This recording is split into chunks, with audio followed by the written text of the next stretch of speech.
साई राम। भगवान श्री सत्य साई बाबा के अनेक आश्रम हैं, लेकिन सबसे मुख्य आश्रम है प्रशांति निलयम पुट्टपर्ती में और वृंदावन बेंगलोर में, क्योंकि अधिक से अधिक समय स्वामी इन दोनों आश्रमों में बिताए थे।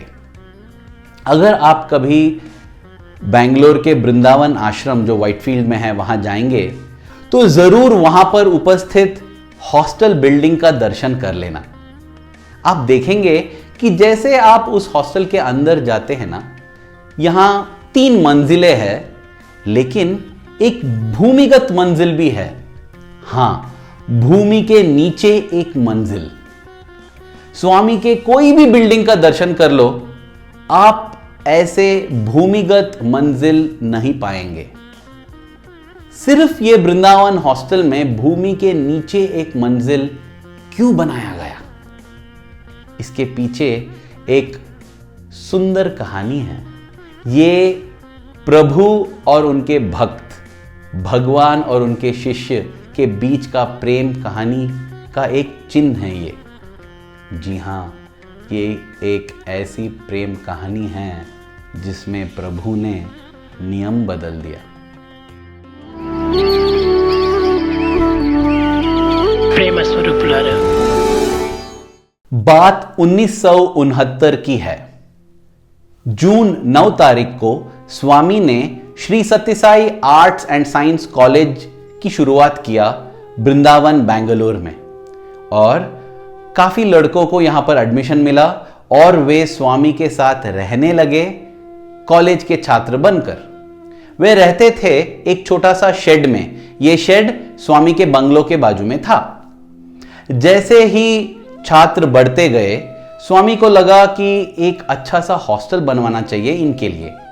इसलिए उन्होंने जोगाराव जी को बुलाया और उनसे कहा कि देखो, यहां पर हमें एक हॉस्टल बनाना है, ऐसी जगह ढूंढो जहां पर हॉस्टल बन सकता है।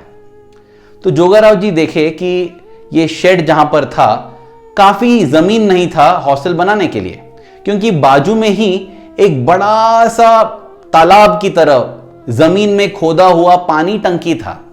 वहां पर हर वर्षा ऋतु में पानी भर जाता था, तो वहां पर तो नहीं बना सकते हैं। तो कुछ 200-300 मीटर की दूरी पर नया कॉलेज बिल्डिंग बनाया गया था।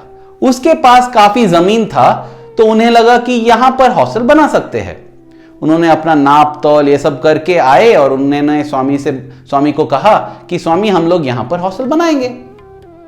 उस शाम को स्वामी ने सभी छात्रों को बुलाया और उनसे कहा कि जल्द से जल्द आपको एक अच्छा सा निवास स्थान आने वाला है, आपका एक हॉस्टल बन रहा है यहां पर कॉलेज के पास। ऐसे स्वामी ने सब बताया उनको। स्वामी सब बताते थे अपने छात्र को, और जैसे स्वामी ने ये सब बताया, छात्रों में कोई आनंद नहीं था। वे दुखी हो गए, क्योंकि उन्हें यह पता चला कि अब हम स्वामी से बहुत दूर होने वाले हैं। अब तो हम लोग 10 मीटर की दूरी पर रहते हैं, 300 मीटर की दूरी हो जाएगी।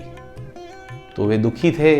उनके दिलों में यह प्रार्थना उठी कि स्वामी, हम आपसे दूर नहीं जाना चाहते हैं। हॉस्टल जितना भी सुंदर हो, जितना भी आराम हमें मिले, उधर आनंद तो नहीं मिलेगा स्वामी, क्योंकि आनंद तो आपके पास रहने में ही है। Happiness is union with God. अगर भगवान के पास नहीं है तो दुनिया भर के सब आनंद आनंद नहीं है। स्वामी, आपसे हमें दूर मत करना।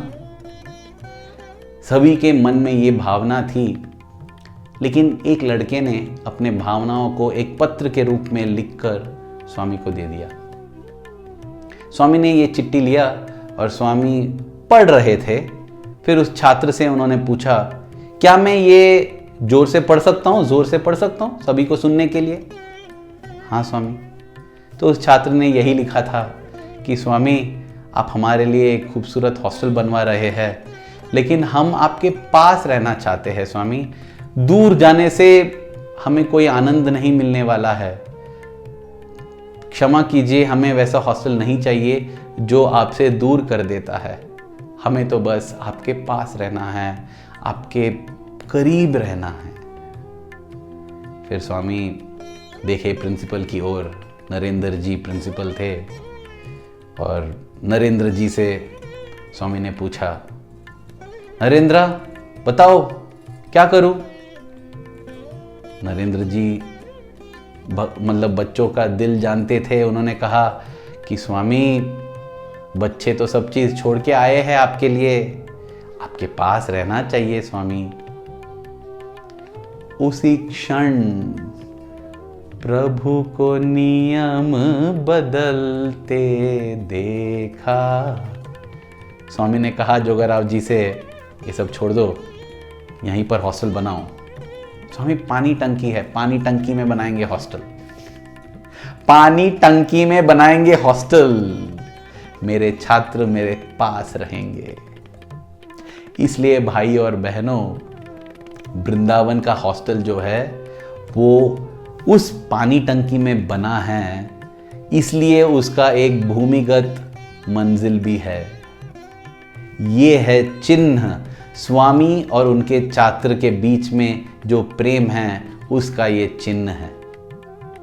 एक बार एक त्रयी सेशन में, त्रयी सेशन मतलब जब स्वामी सभी छात्रों को और अध्यापकों को त्रयी वृंदावन में बुलाते हैं। त्रयी वृंदावन में स्वामी का निवास स्थान है, तो उसके अंदर बुला के बात करते थे, उसे त्रयी सेशन कहा जाता था। तो उस एक बार त्रयी सेशन में स्वामी ने ये बताया कि देखो, जब मैं दर्शन के लिए जाता हूं ना, सभी लोग रोते रहते हैं। ये सुन के अजीब सा लगा, क्योंकि हाँ, दर्शन में हमने देखा है कि कुछ कुछ लोग रोते हैं, लेकिन सभी लोग थोड़ी रोते हैं। स्वामी क्या कह रहे हैं कि जब मैं दर्शन के लिए जाता हूं सभी लोग रोते रहते हैं? उसके बाद स्वामी ने कहा, मतलब जब मैं दर्शन देने जाता हूं सभी लोग रोते रहते हैं, लेकिन मेरी नजर उन पर पड़ता है जो मेरे लिए रो रहे हैं। अब समझ में आता है ना रोने का अर्थ? रोने का अर्थ है चाहना। हम जो चाहते हैं, अन्य लोग स्वामी के पास आते हैं, कई लोग, हजारों लोग, लाखों लोग स्वामी के पास आते हैं मांगते हुए ये चाहिए वो चाहिए, रोते हुए ये चाहिए वो चाहिए।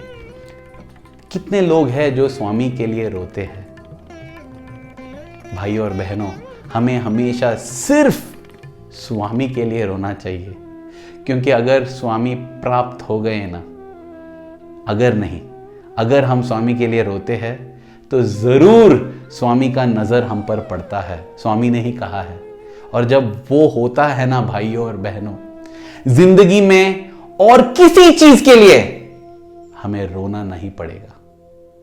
प्रिय स्वामी, हमेशा हम आपके लिए रोना चाहते हैं, और बस यही प्रार्थना है कि आपके प्रति हमारे दिल में जो प्रेम है वो प्रतिक्षण बढ़ता ही जाए।